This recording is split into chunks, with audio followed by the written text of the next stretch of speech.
Councillor Kevin Boxer Moran is on the line now from Athlone. We spoke to you a couple of mornings ago. Kevin, how are things today?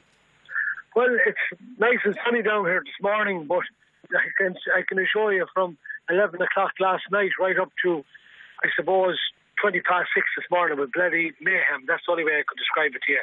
It was with pumps breaking down, with all sorts of difficulties, rising water, everything going against us. But Sean, we were plenty of men on the ground and plenty of council staff on the ground to manage to keep everything as is. And we are facing a battle, and I'd say we've another plan going into place here now by the local residents. The council have another plan of theirs as well, and we're all working as a community trying to battle this. I know people are predicting high rainfall tonight, and we're getting ready for that.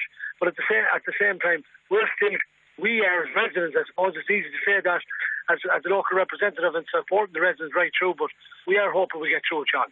And what about, for instance, the pumps that you mentioned there? I mean, have you been able to find alternatives or to fix up the ones that have gone down? Yes, the council themselves have got pumps, and Irish Water have come on board as well with some pumps as well. So that makes our life a bit easier. As we were calling the last year in your programme looking for pumps, but this morning we have a few extra pumps coming in.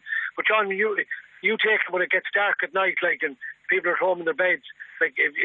Last night, I left Athlone last night to go home at 20 to 1. I got a call at 20 past 2 from the lads over in the park. Not one, but two massive pumps break down. It's very hard to cope with the level of water coming in. So we quick thinking, we went in with the council staff, we built a new dam with 350 sandbags with 9 men, and it approximately, I'd say, about 25 minutes. We know sandbags don't keep water out, but we do know it slows it down. To let the one pump that was working get a grip of it. We managed to do that with a lot of sweat, and I can tell you, there was people there, including myself, we even dropped a tear last night. We thought we were finished in the park. But because we know, Sean, if the park floods or if Parnell Square floods or the Strand floods, the whole town will go in one lump because one is connected to the other the whole time. And I was going to say, I gather there was a concert that people expected to be called off last night, but you managed to keep the show, as the saying has it, the show goes on. The show went on.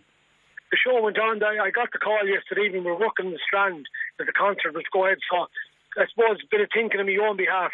I got concrete slabs, and we created a new path and sandbags along to allow people access the car park up. And I have to say, everyone was thrilled and delighted to see us doing it, and we were delighted to do it for them. So, look, Sean, we're battling it. But I can say to you, at the other end of it, my good colleagues below on Golden Island who were on RT1 last night, they had nothing to do last night, only put petrol and pumps. They had no pressure on them at all, whatsoever, all night. And we in the Strand couldn't cope for about 3 hours last night. We were under fierce pressure. We'd something like 16 pumps going at one stage last night in the Strand area. And then over in the park, all hell broke out at 20 past 2. But we managed to get a bit. Now, the council, Pat Nally, is our district engineer, and Pat has gone around and tested the whole thing this morning, and he's put another plan in place. And so, look, while the council are doing what they're doing for the public, and the public are doing what the council wants them to do, and we're all working together. And in fairness to Barry Keogh, he's been behind us the whole time. Everything we wanted from the council we're getting at the present time. Okay. But John, I would say it's very hard to get all to the isolated areas with the council of vehicles trying to get people in and out. But trust me, I was up in Golden Island last night, and trust me, when it's dark and you have to reverse, unless you know the road, it's very, very dangerous. Okay, Kevin Moran, thank you very much indeed for joining us. That's Councillor Kevin Boxer Moran in Athlone to carry control.